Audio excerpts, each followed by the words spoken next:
Allô, bienvenue chez Doha Talk. Actuellement, c'est une nouvelle très triste qui a eu lieu. Encore une fois, une injustice. Qu'est-ce que ça peut nous servir comme leçon de d'être vigilant, d'être très vigilant du côté éducatif, du côté scolaire, du côté avec vos enfants, de qui se promène dans l'entourage de vos enfants.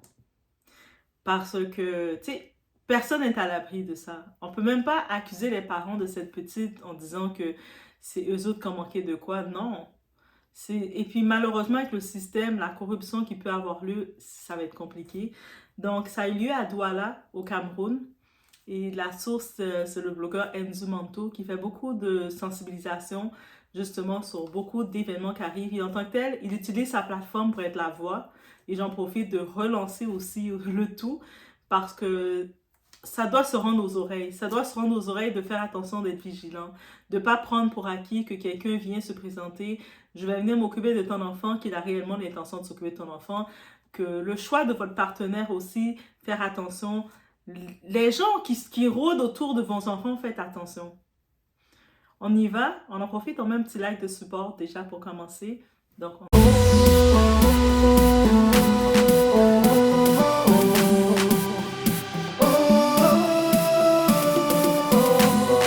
il s'appelle Chana Daniel, 45 ans, divorcé 2 fois dans sa vie. Dans le statut maintenant, je ne sais pas, est-ce qu'il est en concubinage ou complètement célibataire, on ne sait pas.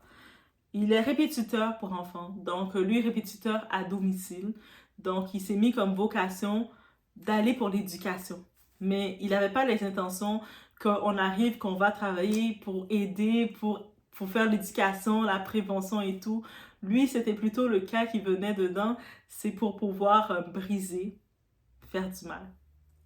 Et il avait en tant que tel dans ses clients qu'il avait les enfants qu'il était répartiteur, qu'il avait comme client. Sa plus jeune, c'était une gamine de 12 ans. 12 ans petite. Donc les parents, la maman de cette gamine, on imagine, elle veut le meilleur pour son enfant. Quel parent ne va pas vouloir investir le meilleur pour son enfant, s'assurer que son enfant a les meilleures ressources? Quel parent n'a pas cette intention-là? Regardez elle va prendre son budget et s'assurer que, tu sais quoi, je vais payer le répartiteur pour qu'il vienne à la maison pour encadrer mon enfant, pour être sûr que mon enfant soit le meilleur. Quel parent ne va pas penser comme ça, n'est-ce pas? Et donc, cette petite, elle faisait partie, il était son répartiteur. Et puis, c'est la journée quand c'est arrivé, la journée de l'horreur que c'est arrivé, la maman était pas à la maison, mais elle avait laissé ses 2 enfants, la fille 12 ans avec son petit frère, et avant de partir, elle les avait avisés, comme elle a essayé de prévenir ses enfants, comme n'importe quel parent peut faire. Ouvrez pas la porte à personne. Peu importe. Ouvrez pas la porte à personne, ok? Moi, je reviens, je dois aller faire une course, vous n'ouvrez pas. Donc, les enfants sont comme, t'inquiète maman, donc t'inquiète, tout est sous contrôle. Elle ferme la porte, la maman, et puis elle s'en va. Quelques temps plus tard, ben, le répartiteur, il arrive, il est en chemin. Il arrive, touk, touk, touk, il frappe la porte et les enfants, ils se rappellent des règles de maman. Ils sont obéissants. Ils ont dit, non, mais on va pas ouvrir la porte. Maman nous a dit non. Maman a dit non, je n'ouvre pas la porte. Donc, ils étaient aussi obéissants de respecter les ordres. Et le répartiteur, il a eu encore plus le vice de savoir que la maman n'était pas là. Donc, il prend son téléphone. Il avait déjà établi la confiance, on peut imaginer, avec la maman qui n'était pas là, abus de confiance. Il appelle la maman des enfants. Hé, c'est moi Chano Daniel, le répartiteur, mais je suis devant la porte là pour faire des exercices avec ta fille. Ils peuvent m'ouvrir la porte, tu peux leur dire de m'ouvrir la porte. Hein. Ah, Chano, le répartiteur. C'est correct. Donc, bien entendu, la maman, elle appelle à la maison. La fille, les enfants, ils répondent. La maman leur dit, t'inquiète, c'est beau, tu peux ouvrir la porte. Comme c'est le répartiteur, c'est lui qui va t'aider. On peut le faire confiance. Je le fais confiance. Bien entendu, si maman dit ça, on fait confiance à maman. Maman nous a dit, c'est elle qui nous a dit de pas ouvrir la porte, mais c'est elle qui nous dit d'ouvrir la porte. Ça veut dire qu'on peut le faire confiance. Le moment qu'il rentre dans la maison, très rapidement, Chino Daniel, il trouve une diversion pour faire le petit frère aller faire quelque chose. Je sais pas, hey, peux-tu aller compter les roches dehors ou tu peux aller faire... Le petit frère, il l'embarque rapidement, le temps qu'il s'en va chercher, faire la distraction qu'on l'envoyait faire. Il en profite d'amener la petite, parce que lui, son seul plan, c'était la petite. Il amène la petite dans une autre pièce dans la maison et il profite d'elle. Il l'avait, sans aucune retenue. Et quand il a fini de faire son acte qu'il a fait à cette petite, ben il s'en va, il est fier de lui. Il laisse sa petite brisée, qui n'a rien demandé. La maman, quand elle arrive dans la maison, elle est choquée. Et tout de suite, elle voit que ça ne marche pas, elle voit l'état de sa fille blessée. Ils s'en vont à l'hôpital. Et puis l'hôpital, avec les kits, il confirme qu'il y a eu de quoi. Et c'est sûr qu'elle dit, mais elle dépose une plainte, mais ce monsieur-là, ce répartiteur de 45 ans, il a fait du mal à mon bébé. Il a fait du mal à mon bébé. Et puis, la partie que j'ai comme un frisson d'énervement qui me vient, c'est que la famille de ce type-là, de Chino Daniel, en particulier ses sœurs, malgré qu'ils sont au courant de ce qu'il a fait, et c'est probablement pas la première fois qu'il fait ça, mais ses sœurs ont osé contacter les parents de la petite et puis de dire « Hey, on te donne 500 000 francs CFA. On te donne 500 000 francs CFA pour régler ça à l'amiable. C'est une petite histoire qui s'est faite. On va payer. » Tu sais, on connaît le Chano, là, c'est un fou, c'est un malade. Et puis nous, on le supporte dans sa maladie. C'est-à-dire les sœurs de Chino Daniel. Si vous avez vos enfants, sachez que vos enfants sont probablement aussi des victimes. Il ne va pas se gêner de faire ce qu'il fait aux autres, à vos propres enfants. Est-ce que pour vous, ça va être normal que vous allez dire à vos enfants, chut, ça se règle en famille. C'est notre famille, on ne peut rien faire. C'est comme ça qu'il est. C'est pas tout qu'on supporte, peu importe que c'est la famille ou pas. Et le pire, l'audace de oser venir soudoyer les parents de cette jeune fille en disant, on te donne 500 000. Déjà, les parents, ils étaient en bonne situation parce qu'ils payaient ce prédateur pour venir enseigner à leur enfant. Donc, ils étaient quand même bien. Ils ne sont pas des affamés. Bien entendu, la mère de la petite est outrée et refuse et scandalisée. Mais comment osez-vous me contacter pour me dire que vous voulez soudoyer le traumatisme à vie que vous venez de faire à mon enfant? Comment osez-vous? N'avez-vous pas un cœur? Même si c'est votre frère, vous êtes quand même des femmes aussi avant tout. Vous avez peut-être vous-même des enfants. D'ici là, 45 ans, ses sœurs en ce moment, soit plus jeunes, mais ils sont dans cette tranche-là, elles ont probablement aussi des enfants.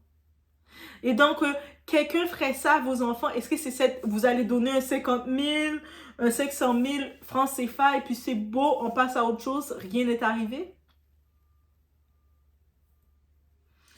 Et malheureusement, on peut imaginer que cette famille, c'est une famille de crapules. Ils sont aussi diaboliques et mauvais que Chino Daniel. Donc, on peut très bien imaginer que cette famille-là, qu'est-ce qu'ils vont faire? Ils vont aller soudoyer le système judiciaire du Cameroun. Ils vont sûrement aller le faire. Est-ce qu'on est surpris? Non, mais on sait qu'ils vont le faire. Ils vont le faire. Ils vont aller voir et puis ils vont... Voilà. Ils peuvent facilement s'en sortir pour qu'il va probablement reprendre sa liberté. Au moment que la vidéo se parle, même Andrew Monto a dit au moment que sa liberté, au moment que la nouvelle, on partage la nouvelle, il est probablement déjà en liberté. Et lui, probablement, il va essayer de créer une fausse polémique en disant en disant des faux mensonges comme étant « mais c'est la petite qui me provoquait ». La petite aussi, à chaque fois, elle me faisait des regards. La petite, elle voulait. C'est des mensonges sur moi. Ils sont jaloux de nous.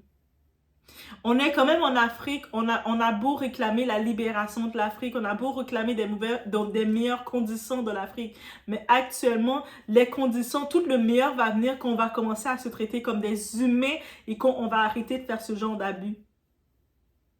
Quand on va commencer à vraiment punir ce type de personnes qui font ce genre d'abus. Quand la corruption va arrêter de défendre ce type de personnes, on va pouvoir avoir l'espoir de réclamer une meilleure Afrique. C'est tellement, c'est vraiment la nouvelle, c'est vexant. C'est vexant parce que c'est probablement pas la première fois et encore moins la dernière fois qu'il fait ça. C'est vexant parce que ses sœurs, sa propre famille à lui, le supportent dans ça. Ils sont complices de ça. C'est vexant parce que la maman de cette petite, tout ce qu'elle a voulu faire, c'est essayer de donner le meilleur à son enfant. De dire, je vais payer des coachs pour mon enfant. Je vais donner un coach, je vais payer un répartiteur pour mettre mon enfant sur la meilleure base, pour avoir les meilleures notes. Je vais prendre dans mon budget, comme parent, j'aurais pu prendre mon budget pour faire quoi que ce soit, mais moi, je veux miser sur l'éducation de mon enfant.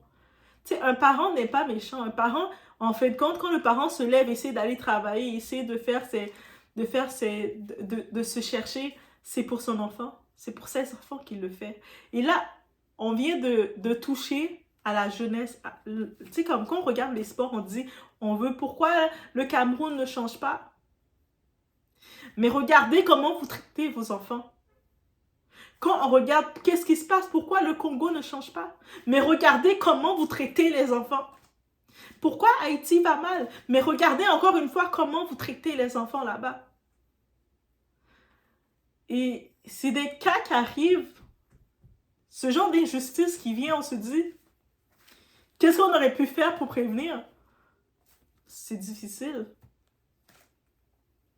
Ne plus faire confiance à personne avec ses enfants, ou sinon, je vous dirais pas comme aux parents de ne pas avoir de répartiteur pour vos enfants, mais ne faites pas confiance à vos répartiteurs. Même si moi, j'entre dans le milieu de relations d'aide, même si je serais appelée à travailler avec les enfants, mais vous, parents, prenez aussi l'initiative de rester en contact avec moi. Si je serais appelée à travailler avec les enfants, je dois préparer mes fiches d'intervention, je dois préparer le tout avec vous, rentrez aussi en contact avec moi. Rentrez en contact avec tous ceux qui sont en contact avec vos enfants.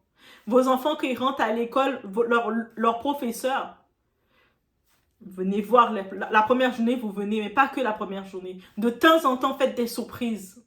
De temps en temps, dans l'école, là, vous avez un petit moment de libre, vous avez quitté plus tôt au boulot. Assurez-vous de quitter plus tôt au boulot. Même si vous avez fait un peu plus d'heures dans les autres jours de la semaine, assurez-vous d'une journée surprise, vous quittez plus tôt au boulot et vous allez faire des surprises à l'école. Coucou! Je suis passée voir, je voulais faire une surprise. Vous faites comme si, même si le personnel de l'école va vous regarder surpris, oui, ils vont être surpris. Ils ne s'attendent pas à vous voir, mais dites-les ça. Je voulais faire une surprise à mon enfant. Il ne s'attend pas justement à me voir. C'est une surprise que je vais le faire. Je veux voir comment il va à l'école. Et vous passez, vous venez observer. Vous avez le droit de le faire. Ça fait partie de vos droits de parents de le faire et réclamez-le. Vous avez quelqu'un qui doit être en contact, que ce soit votre enfant va s'entraîner dans son entraînement de football. Vous devez savoir c'est qui son coach. Vous devez vous enquêter sur son coach. Tous ceux, mettons un répartiteur, enquêter sur lui. Ah, on a entendu que ce répartiteur-là était bizarre. Disqualifié. Ah, mais c'était le patient, c'est des mensonges. Peu importe, t'es disqualifié. Face à mon enfant, t'es disqualifié. Il y a quoi que ce soit que j'entends. Oui, ça peut sembler lourd et dur, mais on n'a pas le choix. Tout ce qu'on peut envoyer en ce moment à cette petite, c'est de l'énergie, de l'amour. Le traumatisme va être là. Mais est-ce qu'on peut la souhaiter que ce traumatisme va faire d'elle une femme très forte qui va créer de la justice? Peut-être cette femme-là, elle va créer des organismes pour défendre d'autres femmes ou d'autres filles. Peut-être elle va devenir avocate pour démanteler ce système de corruption. Mais c'est sûr que ce traumatisme, elle n'avait pas demandé, mais ça va l'apporter quelque chose. Mais nous, on doit être alertés sur ça. Donc, n'hésitez pas, partagez ce message. Partagez réellement ce message parce que c'est beaucoup plus commun qu'on le pense. Ce type de personnes comme Chano, Daniel, ils sont très nombreux autour de nous. Ils vont aimer être dans les milieux avec les jeunes, les enfants. Ils vont aimer ça parce que c'est accessible. Eux autres, leur plaisir, c'est de dominer sur quelqu'un qu'ils sont plus faibles qu'eux. C'est ça leur plaisir, de dominer. Ils sont des sadiques. C'est le terme. Ils sont sadiques. C'est-à-dire que lui va vouloir être répartiteur. C'est pas parce qu'il veut partager ses connaissances. Il veut aider quelqu'un d'autre. C'est pas cet esprit qu'il a. Il veut pour avoir accès à faire de quoi.